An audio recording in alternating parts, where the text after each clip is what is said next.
Hello everyone, this is the second part of our formula revision from this chapter, thermal properties of matter. Okay, the next one is principle of calorimetry. Suppose two bodies are present, this is A and this is B, and the temperature of A is TA and temperature of B is TB. Now we are touching these two objects. Now these two objects are in contact. Okay, so heat transmission between these two objects will happen. That means heat will be transferred from one body to another. Suppose TA is greater than TB. Suppose TA is greater than TB. That means the temperature of the object A is greater than B. So the heat will flow from the higher temperature to lower temperature, and the heat flow will continue. Still the weight between these two objects, still the temperature between two objects will become equal. Okay, the heat flow will continue. When it is stopped or when it will stop when the temperature of these two objects will become equal. That means when the temperature difference between two objects will become 0, right? So after heat flow, when we can say the temperature of this T and the temperature of this object is also T, then the heat transmission will stop. Okay. So the temperature change for the object A is TA minus T, right? This is the change in temperature for the object A. What is the changing temperature for the object B? For object B, this is T minus TB, because heat is flowing from A to B. So the temperature of the object A is decreasing and the heat is going from A to B. So the temperature of the object B will increase. So from here we know that T is less than TA. T is less than TA, but it is greater than TB, right? So we are writing this is the temperature difference, or this is the decrease of the temperature for the object A, and it is the increase of the temperature for the object B. Okay. Suppose the specific heat of this body is CA and the specific heat of this body is CB. We all know what is the formula of specific heat. In previous video we have discussed. Suppose the mass is MA and this mass is MB. So we know the definition of the specific heat is equals to 1 by MA into dq by dt.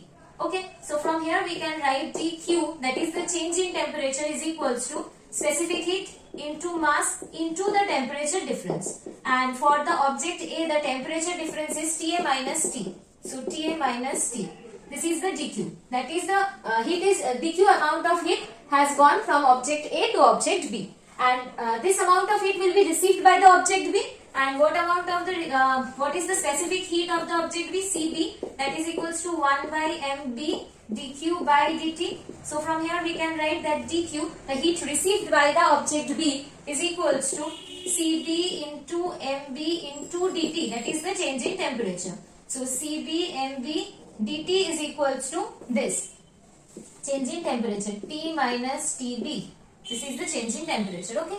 So this amount of heat is released by the object A and this amount of heat is accepted by the object B. The heat released from the object A is equals to the heat received by the object B. Okay, when it is isolated from the entire environment. Okay, when this system is isolated from the entire environment, the heat lost by the object A is equals to the heat get by the object B. This is the principle of calorimetry. So we can write the heat lost by the object A is CAMA TA minus T, and the heat received by the object B is equals to CBMB T minus TB, right?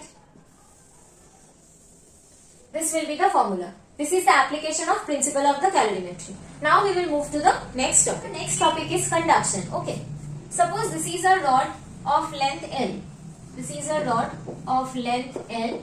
And this is one terminal, this is another terminal. This terminal is inside a heat reservoir whose temperature is Tc, and this terminal is in a reservoir which temperature is Td. Okay, so here Tc is greater than Td. The temperature Tc is greater than Td, and the length of the rod is L, and the cross sectional area is capital A. Okay, so now we know the heat always flow from the higher temperature to lower temperature. So here the heat will flow from this end to this end. So heat will flow along this direction, right?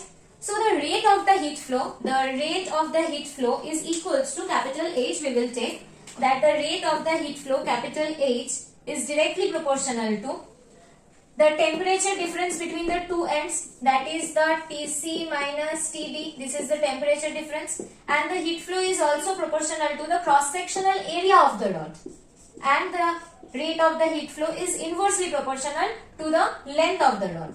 Okay, so combinedly we can write that H is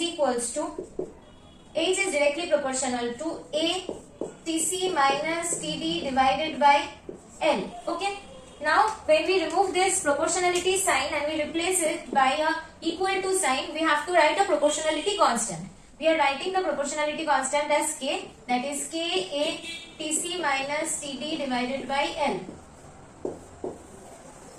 Okay, this K is known as the conductivity of the material. The conductivity of the material. Okay, which material?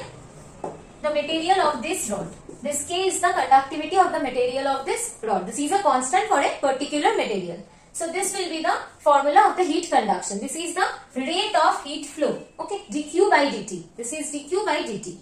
So it is clear this is the process of conduction for heat flow. There is a three process of conduction heat flow. One is conduction, another is convection, another is radiation. In case of conduction and convection, the particles are not moving from this side to this side. Only the heat is moving. Okay. In case of convection process, particle also moves. Suppose this is a container of water and we are heating this water. What happened? This layer will become hot and this layer will go upward, and the cold layer, which is more dense, will come at this position. So water will rotate. The heat layer will go upward and the cold layer goes downward. Okay. In this way, the entire water of the entire container get the heat.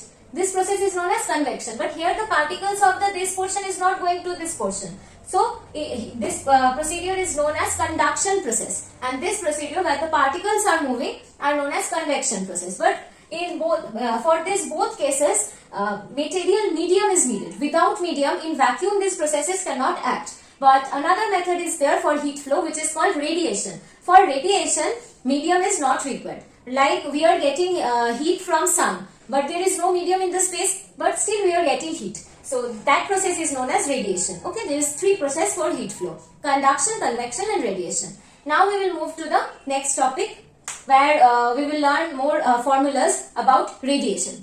Now for black body radiation, suppose this is a black body and it is radiating heat.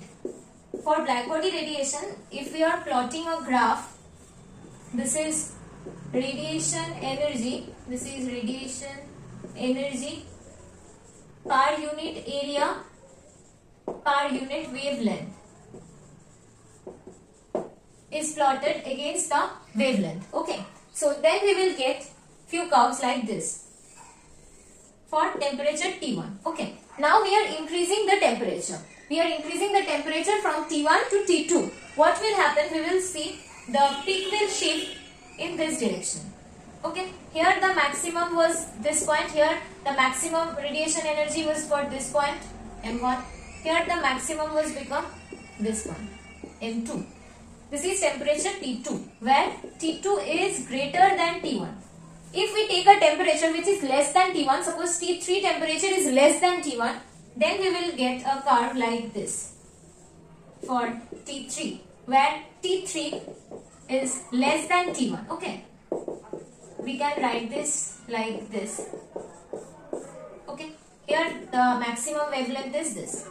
So here we can say, as the temperature is increases from T3 to T1 to T2, as the temperature is increases, the value of the lambda, the maximum value of the lambda is also decreasing, right?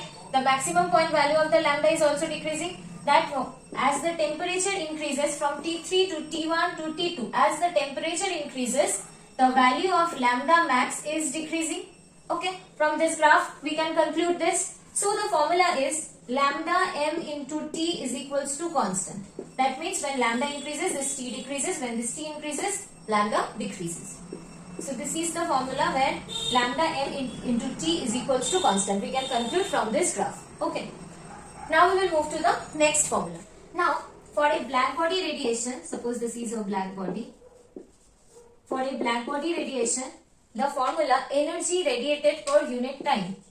energy radiated per unit time is equals to A sigma T to the power 4. This T is the absolute temperature, okay, in the Kelvin scale. That means this T is the absolute temperature in Kelvin scale, and this sigma is known as the Stefan constant. This sigma is a constant which is known as Stefan constant, okay, and A is the area, okay. This is for a black body radiation, okay, this is for a black body radiation. And for general body, for any general body, we can write this expression like this, that energy per unit time is equals to, for any body we can write, for any general body, A sigma E T to the power 4 minus T naught to the power 4. This T naught is the temperature of the surroundings. Temperature of surroundings. Okay. And the new term entered here, that is small e. This small e is known as emissivity. This small e is known as emissivity. Okay. For a black body, the value of this E is equals to 1. Okay. This is for a general body. Okay. Now, from this expression, we can write the Newton's law of cooling. From this expression, after simplification, we can write Newton's law of cooling. If the difference between the temperature of the body and the temperature of the surroundings is quite low, then you can write that the heat lost per unit time is equals to minus K T minus T naught. Here the T is the temperature of the body and T naught is also the temperature of the surrounding. And this K is a constant quantity which depends on the material of the body. Okay, this is known as Newton's law of cooling. And this minus sign given here, you can see here a minus sign present. This minus sign is given to understand this is the heat lost per unit time. Okay, this is the heat lost per unit time. This is small t. Okay, time. Heat lost per unit time. To understand this loss, this minus sign is given here. Okay. So, this is from the chapter thermal properties of the matter. I hope you understand this. Please like, share and subscribe the channel.